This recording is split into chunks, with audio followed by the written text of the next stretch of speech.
नमस्कार दोस्तों, मैं दीननाथ ठाकुर अपने यूट्यूब चैनल DNT एकेडमी में आप सभी का स्वागत करता हूं, अभिनंदन करता हूं। दोस्तों, हमारे चैनल का उद्देश्य सुदूरवर्ती इलाकों में रहने वाले विद्यार्थियों के लिए सुलभ संसाधन मुहैया कराना है, जिसके सहारे UGC नेट JRF की एग्ज़ाम में सफलता हासिल करें। दोस्तों, आज का जो हमारा विषय है वह UGC नेट पेपर 2 भूगोल विषय से संबंधित है। यह मूल रूप से क्वेश्चन सीरीज 2 के अंतर्गत शामिल है। अर्थात भूगोल विषय के अंतर्गत आज मैं आप लोगों के समक्ष 30 मोस्ट इम्पॉर्टेंट क्वेश्चंस को लेकर आ रहा हूँ, जो क्वेश्चन सीरीज 2 है। पिछले वीडियो में मैंने क्वेश्चन सीरीज 1 का डिस्कशन किया था और बहुत ही महत्वपूर्ण प्रश्नों को बारीकी से देखा था। दोस्तों, अगर आप हमारे चैनल में नए हैं तो हमारे चैनल को ज़रूर लाइक, शेयर और सब्सक्राइब करें, क्योंकि मैं इस चैनल के माध्यम से आप सभी को UGC नेट पेपर 1 और UGC नेट पेपर 2 के ज्योग्राफी के संदर्भ में नित्य नए नए वीडियो लेकर आ रहा हूं, जो आने वाले जून 2020 के UGC नेट के एग्ज़ाम में काफ़ी महत्वपूर्ण होने वाले हैं। तो बिना देर किए चलिए शुरू करते हैं आज का 30 मोस्ट इम्पॉर्टेंट क्वेश्चंस का सीरीज़, जो UGC नेट के एग्ज़ाम पॉइंट ऑफ व्यू से काफ़ी महत्वपूर्ण भूमिका निभाने वाला है। तो चलिए बिना देर किए शुरू करते हैं। सबसे पहला और महत्वपूर्ण प्रश्न हमारा जियोमॉर्फोलॉजी पेपर से अर्थात भू आकृति विज्ञान से संबंधित है। प्रश्न है, भू अभिनतियाँ या जियोसिंक्लाइन की अवधारणा किसने प्रस्तुत की? तो सबसे पहले हम लोग को ये जानना जरूरी है, जब भी हम कोई टॉपिक का डिस्कशन करते हैं तो उस टॉपिक मूल रूप से कहाँ से रिलेट हो रहा है, अर्थात उस टॉपिक को जब हम ध्यान से देखें तो किस जड़ तक हम पहुंच सकते हैं। तो सबसे पहले हम लोग को भू अभिनति में हम कह सकते हैं कि हमारा जियोमॉर्फोलॉजी पेपर से है और जियोसिंक्लाइन एक टॉपिक है, अर्थात माउंटेन बिल्डिंग थ्योरी जब हम पढ़ेंगे उसी के अंतर्गत हम जियोसिंक्लाइन भी पढ़ेंगे, भू अभिनति। तो हम कह सकते हैं कि जियोसिंक्लाइन की जो अवधारणा है वह 3 पार्ट में बांटा हुआ है। पहला पार्ट जेम्स हॉल महोदय का है। उन्होंने भू सन्नति या भू अभिनति की संकल्पना का प्रस्तुत किया। ध्यान दीजिए कि जेम्स हॉल ने संकल्पना दिया भू सन्नति या भू अभिनति का, और डाना महोदय ने इसका प्रतिपादन किया।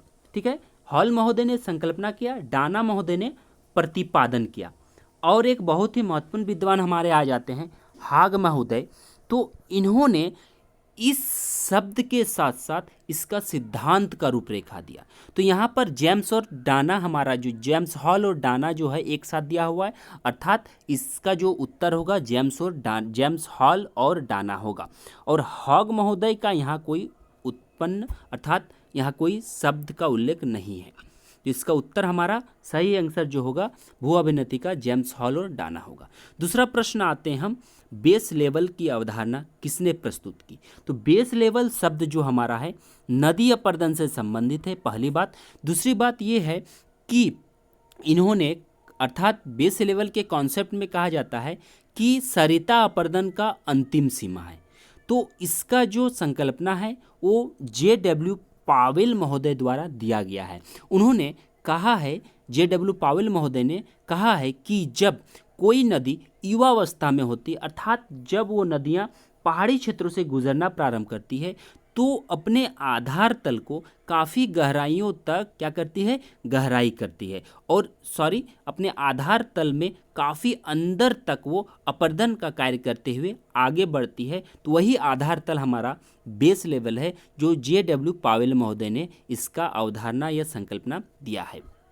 तीसरा प्रश्न आते हैं हम कि निम्नलिखित में से किसका निर्माण विवर्तनिकी शक्तियों के परिणाम स्वरूप होता है? अर्थात कौन से ऐसे 4 ऑप्शन में शक्तियां हैं, कौन से ऐसे ऑप्शंस के अंतर्गत आते हैं जो विवर्तनिकी अर्थात टेक्टोनिक फोर्सेस के कारण उत्पन्न होती हैं। तो हम सभी जानते हैं कि रिफ्ट घाटी, ठीक है, रिफ्ट घाटी जो हमारा है एक्चुअली भ्रंश की प्रक्रिया के कारण उत्पन्न होती है, और जब दो सामान्य भ्रंश कई किलोमीटर तक इस तरह पड़ते हैं कि उनके बीच का भाग क्या होता है, हमारा धंस जाता है और एक लंबी घाटी बेसिन का निर्माण करती है, और इसका निर्माण जो होता है विवर्तनिकी प्रक्रिया से होता है, जिसे हम क्या कहते हैं, गार्बिन भी कह सकते हैं या दरारी घाटी भी कह सकते हैं। इसमें क्या होता है कि दो स्थलखंड अर्थात दो प्लेटें विपरीत दिशा में गतिमान हो जाती हैं। जब दो प्लेटें विपरीत दिशा में गतिमान हो जाएंगी तो क्या होगा, रिफ्ट घाटी का निर्माण होगा। चौथे प्रश्न पर हम आते हैं। चौथा प्रश्न जो हमारा मिलान का है, तो इसमें देखते हैं चौथा प्रश्न में कि सूची 1 और सूची 2 दिया गया है। सूची 1 जो है कुछ परिभाषा दिया हुआ है और सूची 2 में इसका शॉर्ट नाम दिया हुआ है। तो हम लोग को ये जानना जरूरी है कि पदस्थली अर्थात पेडी प्लेन, लोएस मैदान, बाढ़कृत मैदान और वितलीय मैदान, तो ये जो शब्द है कहीं ना कहीं जियोमॉर्फोलॉजी के टोपोग्राफी से रिलेटेड है। टोपोग्राफी टॉपिक है अर्थात जो स्थल रूप बनते हैं उससे रिलेटेड है। तो यहाँ हम लोग देखते हैं कि पहला सूची 1 में कि ए ऑप्शन जो है ऐसा समतल जो काफ़ी हद तक जल के जलोढ़क से बना है, काफ़ी हद तक हाल के जलोढ़क से बना है, अर्थात कह सकते हैं कि इसका जो निर्माण हुआ है किसका, ना हमारा समतल मैदान का, वो किनके थ्रू है, हमारा वो जो है जलोढ़ मिट्टी के थ्रू है। तो जब जलोढ़ मिट्टी के थ्रू बात हो रहा है तो कहीं ना कहीं हम सभी जानते हैं कि बाढ़ के कारण जलोढ़ मिट्टी आता है, अर्थात जब बाढ़ एक क्षेत्र में निरंतर हर साल आता है जिससे हमारा जलोढ़ मिट्टी का निर्माण होता है, तो हम कह सकते हैं कि बाढ़ से निर्मित मैदान जो होता है वो हमारा क्या होता है, जलोढ़ मिट्टी होता है। तो ए का हम क्या कहेंगे, 3 कहेंगे। दूसरा बात हमारा आता है डीप सी समतल, अर्थात हम कह सकते हैं डीप सी प्लेन। तो डीप सी प्लेन जो होता है एक्चुअली ये जो है वितलीय मैदान है, क्योंकि ये समुद्र के अंदर बनता है, ठीक है। डीप सी प्लेन नाम से ही समझ रहे हैं कि वितलीय मैदान है, समुद्र के अंदर का मैदान है, तो वितलीय मैदान ही इसको हम कहेंगे। तो बी का हमारा 4। तीसरा आता है पवन की गति से निर्मित समतल। तो पवन की गति से ये स्पष्ट है कि टोपोग्राफी है, लोएश का मैदान जो है हमारा पवन की गति से बनता है, और जलोढ़क की झीनी परत से तो बचा हुआ हमारा क्या है, पेडी प्लेन है। तो हमारा क्या है कि वो भी एक पतला सा परत होता है जलोढ़ मिट्टी का, जो पेडी प्लेन जो शब्द है उसी से लिया गया है। तो इसे हम क्या कहेंगे, तो स्पष्ट हो जा रहा है कि जो हमारा 1 है वो डी हो रहा है। तो इसको आप मिलान से देख लेते हैं कि डी का 3 हमारा मैंने बताया, बी का 4, सी का, और यहाँ हमारा क्या है कि 1 है। यही मिल रहा है, जी हाँ यही मिल रहा है। तो अब क्या है हमारा कि इसका आंसर आ जाता है डी। तो इसको अच्छा से आप लोग देख लें। अब आते हैं 5वां क्वेश्चन में। यह भी हमारा जियोमॉर्फोलॉजी के संकल्पना से संबंधित है, जो मूलभूत संकल्पना है। यह प्रश्न हर बार पूछा जाता है। तो वर्तमान अतीत की कुंजी होती है, अर्थात वर्तमान भूत की कुंजी होती है। पिछले वीडियो में भी मैंने इसे बताया, तो जेम्स हटन महोदय का दिया गया है। अब 6 नंबर के प्रश्न को देख लेते हैं। इसमें कहा जा रहा है कि निम्नलिखित में से कौन सा लॉरेंसिया का भाग था। तो ये प्लेट विवर्तनिकी सिद्धांत से रिलेटेड है। तो इसमें है अनातोलियन प्लेट, चीनी plate, Iranian plate, Asian plate. तो सबसे पहले प्लेट विवर्तनिकी में जब हमारा 2 पार्ट में डिवीजन हुआ टेथिस सागर के कारण, तो एक लॉरेंसिया कहलाया, दूसरा हमारा गोंडवाना लैंड कहलाया। तो लॉरेंसिया के अंतर्गत हम लोग क्या पढ़ते हैं, उत्तर अमेरिका, यूरोप और एशिया। तो एशिया अर्थात हम यहाँ कह सकते हैं कि जो हमारा अंगारा लैंड का हिस्सा था जो लॉरेंसिया के अंतर्गत ही समाहित था, अर्थात हम कह सकते हैं कि लॉरेंसिया का भाग था हमारा चीनी प्लेट अर्थात चीन प्लेट। इसका प्रश्न का उत्तर हो गया हमारा चीन प्लेट। 7वां प्रश्न पुनः हमारा जो है मिलान का है। ये जो प्रश्न है ये भी जियोमॉर्फोलॉजी से संबंधित है, लेकिन ये जो है आपका वलन और भ्रंश टॉपिक से रिलेटेड है, अर्थात जो हमारा अर्थ मूवमेंट का टॉपिक है उसी से रिलेटेड है।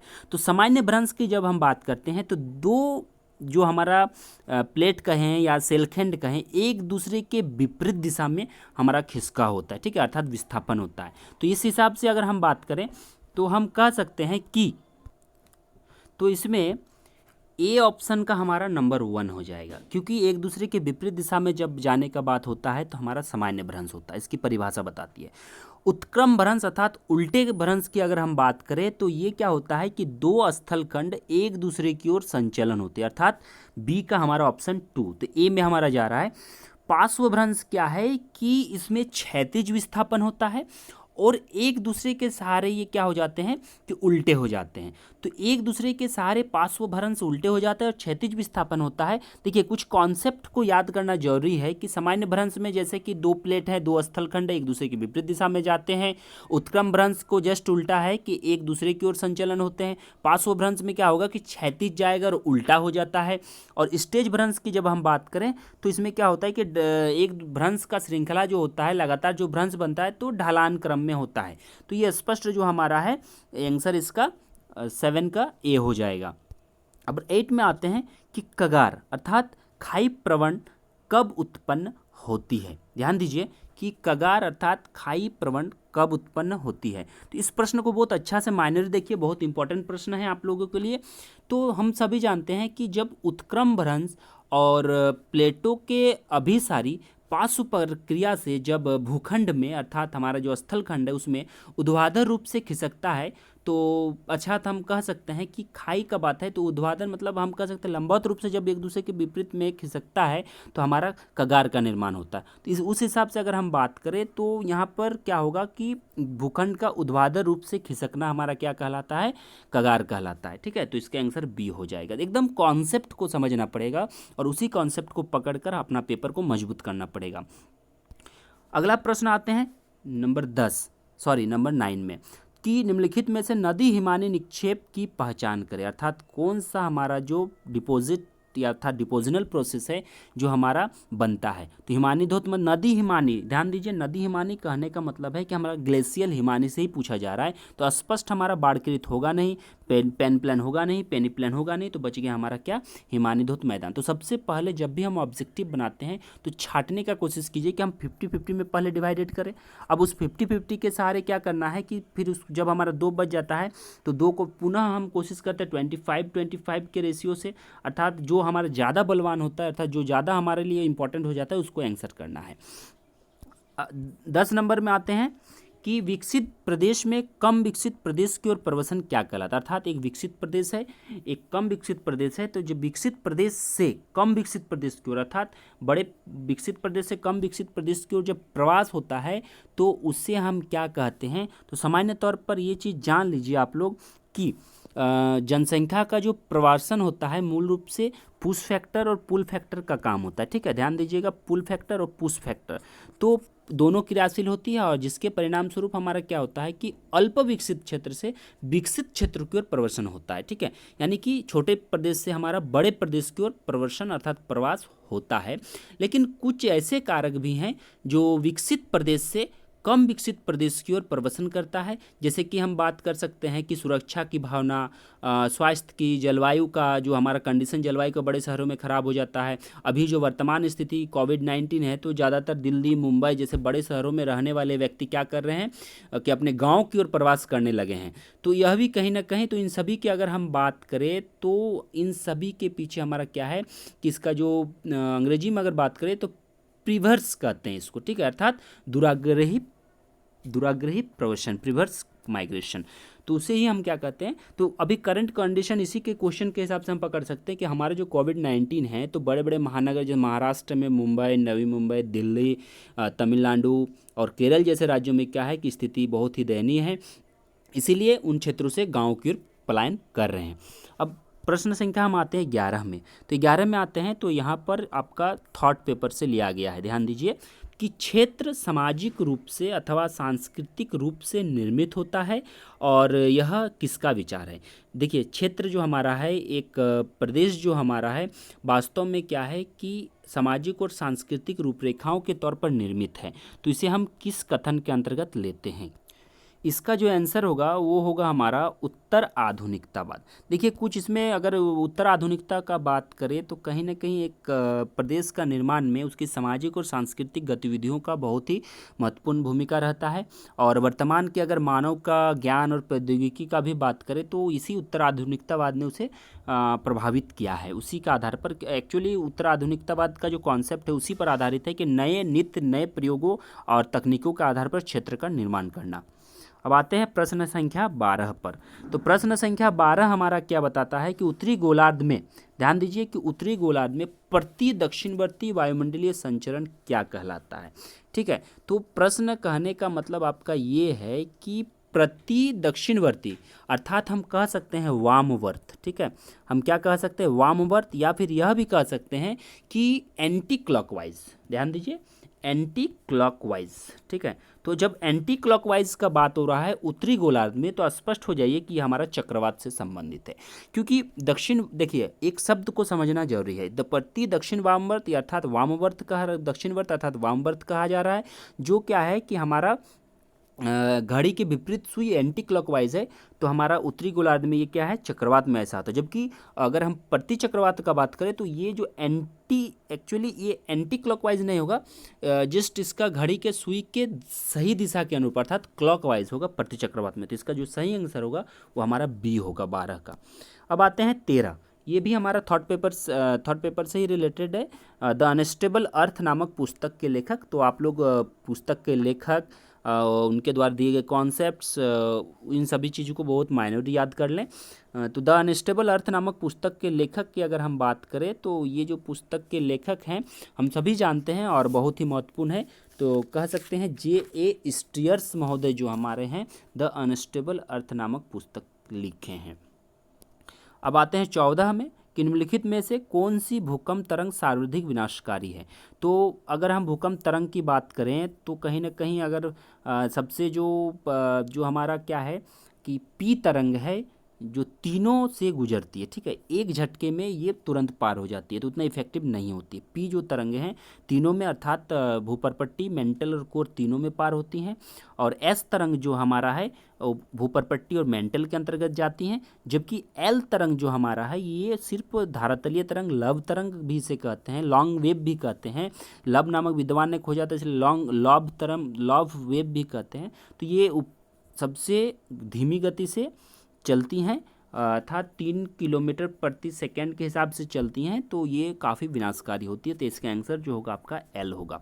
उसके बाद आते हैं 15 नंबर के प्रश्न पर कि भूमध्य सागरीय जलवायु की विशेषता क्या है। तो एक कॉन्सेप्ट बेस पे सीधे मैं बता दूं आप लोगों को कि जब भी भूमध्य सागरीय प्रश्न का बात आए उनकी जलवायु का, तो भूमध्य सागर जो हमारा है उष्णकटिबंधीय, आप देख सकते हैं ग्लोब के अंतर्गत भूमध्य सागर की जो स्थिति है उनको स्पष्ट करते हैं। उत्तरी गोलार्ध में ये स्थित है अर्थात विषुवत रेखा के उत्तर में है। तो इनकी जो जलवायु है ये क्या है कि आपका गर्म अर्थात ग्रीष्म ऋतु शुष्क रहती है, लेकिन शीतकाल में यहाँ वर्षा होती है। इसको एकदम याद कर लें कि गर्म में हमारा शुष्क रहता है भूमध्य सागरीय जलवायु और आर्द्र होता है हमारा शीतकाल में। फिर हम आते हैं 16 नंबर के प्रश्न पे कि इंसोलेशन अर्थात सूर्यताप, क्लाइमेटोलॉजी का प्रश्न है, पृथ्वी के सतह पर किस रूप में पहुँचता है। तो ये बहुत ही महत्वपूर्ण प्रश्न हो जाता है कॉन्सेप्ट के बेस पे। इसका जो उत्तर होगा वो होगा आपका लघु तरंग। जब हम हीट बजट भी पढ़ते हैं तो एक चीज़ स्टेटमेंट आता है हमारा कि सूर्य का जो किरण है जिसे हम सौर विकिरण कहते हैं लघु तरंग के रूप में पृथ्वी की सतह पर आता है। और ये रिटर्न जो होता है जब बजट को अपना बांटते हुए तो ये लॉन्ग वेव अर्थात हम कह सकते हैं कि दीर्घ तरंग के रूप में। तो इस प्रश्न का कॉन्सेप्ट को ध्यान रखें कि जब सूर्य का ताप अर्थात सौर विकिरण पृथ्वी पर आता है तो लघु तरंग में, और जब ये दूर जाता है तो क्या है हमारा दीर्घ तरंग के रूप में। प्रश्न संख्या 17 पर आते हैं। इसमें एक्चुअली क्या है कि GIS रिमोट सेंसिंग से रिलेटेड है। ये दृष्टिगोचर तरंग दैर्घ्य की पारस विद्युत चुंबकीय स्पेक्ट्रम में कितनी होती है, मतलब हमारा पारस विद्युत चुंबकीय पूछा जा रहा है। तो एक चीज़ बताते चलिए कि जो चुंबकीय स्पेक्ट्रम है जो हमारी आंखें देखती है वो 400 से लेकर 700 एंग्स्ट्रॉम तक देखती है। अब यहाँ पर एक नया वर्ड आ रहा है हमारा एंग्स्ट्रॉम। तो एंग्स्ट्रॉम जो है वो क्या है कि 1 माइक्रोन, ठीक है, 1 माइक्रोन एक माइक्रॉन का बात हम करें तो एक माइक्रॉन 0.0001 सेंटीमीटर या फिर 10,000 एंग्स्ट्रॉम के बराबर होता है। तो हमारा जो आंखें देखती है उसको जो मापते हैं उसे माइक्रॉन कहते हैं। तो यहाँ का जो सही आंसर है कि हमारा दृष्टिगोचर अर्थात दिखाई देने वाली स्पेक्ट्रम जो है वो है 0.4 से लेकर 0.7 माइक्रॉन। और इसमें जो रंग होता है स्पेक्ट्रम में जो हमारी आंखें एब्जॉर्ब करती है तो उसको भी जान लीजिए, इससे भी प्रश्न पूछा जाता है। नीला, पीला, इसको लिख लीजिए आप सभी, नीला, पीला, हरा, नारंगी और लाल है। तो इससे भी प्रश्न पूछे जाते हैं। अब आते हैं क्लाइमेटोलॉजी का 18वां प्रश्न हमारा है कि कोपेन के स्कीम के अनुसार BHWH प्रकार की जलवायु कहाँ पाई जाती है। तो एक चीज़ जान ले कि जब हम BHWH प्रकार की जलवायु का बात होता है तो B मतलब हमारा क्या था कि शुष्क जलवायु था, ठीक है, और H यहाँ पे जोड़ा हुआ है, W और H है पुनः। तो इसको हम लोग विशेष रूप से देखते हैं कि ये हमारा जो है सूखेग्रस्त क्षेत्रों में, अर्थात हम कह सकते हैं कि जो हमारा जहाँ बरसात कम होता है उन क्षेत्रों में पाए जाते हैं। तो हमारा क्या है यहाँ राजस्थान आंसर होगा। इसको भी माइनरी में आप लोगों के लिए कोपेन के क्लाइमेट क्लासिफिकेशन का एक वीडियो लेकर आऊँगा ताकि इस प्रश्न को आप लोग आसानी से समझ सकें। अब आते हैं प्रश्न संख्या 19। शीत ऋतु अर्थात शीत शुष्क वायु विशेष रूप से जो अटलांटिक सागर के पूर्वी तट के किनारे उत्तरी इटली में शीतकाल में अनुभव की जाती है तो उसे क्या कहते हैं। यहाँ पर जो हमारा प्रश्न है 19वां नंबर का, तो हम सभी जानते हैं कि ये एक्चुअली लोकल नाम दिया गया है, बोरस, चक्रवात, हरिकेन। तो ये जो शीत शुष्क वायु में आता है अटलांटिक महासागर के पूर्वी तट जिसे हम बोरास कहते हैं, और इसको बोरा भी कभी कभी हम लोग कहते हैं। और ये मिस्ट्रल एक लोकल विंड है, उसी के समान शुष्क और प्रचंड स्थानीय पवन है, ठीक है। अब आते हैं हम प्रश्न संख्या 20 पर। वायुमंडल निम्नलिखित में से किसके द्वारा गर्म हो जाता है। तो वायुमंडल गर्म होने में क्या है, हमारा पृथ्वी के विकिरण का हाथ है, जो हम लोग इंसुलेशन में भी पढ़ते हैं। और इंसुलेशन में मैंने थोड़ा देर पहले ही बताया कि जो हमारा लघु तरंग और दीर्घ तरंग का बात होता है, बजट का डिवीजन होता है, सब पृथ्वी के विकिरण से होता है, जिससे हमारा वायुमंडल गर्म होता है। अब आते हैं प्रश्न संख्या 21 से कि उष्णकटिबंधीय चक्रवात विशाखापट्टनम के 500 किलोमीटर दक्षिण पश्चिम में स्थित था। सर्वप्रथम चक्रवात 250 किलोमीटर उत्तर पश्चिम की ओर बढ़ा और फिर अकस्मात क्या होता है कि उत्तर पूर्व की ओर बदल जाती है। तो कौन से पतन को अधिक खतरे का संकेत देगा। देखिए इसको डायग्राम के साथ समझना काफ़ी जरूरी हो जाता है, क्योंकि प्रश्न कुछ इसी प्रकार का है कि उष्णकटिबंधीय चक्रवात हमारा आ रहा है जो विशाखापट्टनम के दक्षिण पश्चिम में स्थित है। तो हमारा विशाखापट्टनम के दक्षिण 500 किलोमीटर दूर दक्षिण पश्चिम में ये हमारा स्थित है। लेकिन क्या होता है कि जैसे ये बढ़ना शुरू होता है 250 किलोमीटर उत्तर पश्चिम की ओर ये बदल जाता है, और फिर क्या होता है कि फिर अकस्मात ये उत्तर पूर्व की ओर बदल जाता है। तो कहीं ना कहीं इसका जो एरिया होगा वो वो जो विशाखापट्टनम से आया है तो उसी एरिया में होगा, बस इधर उधर घूमने का है। तो इसको आप सभी के लिए क्या है कि डायग्राम के माध्यम से समझना पड़ेगा। इसका आंसर जो होगा वो सी होगा।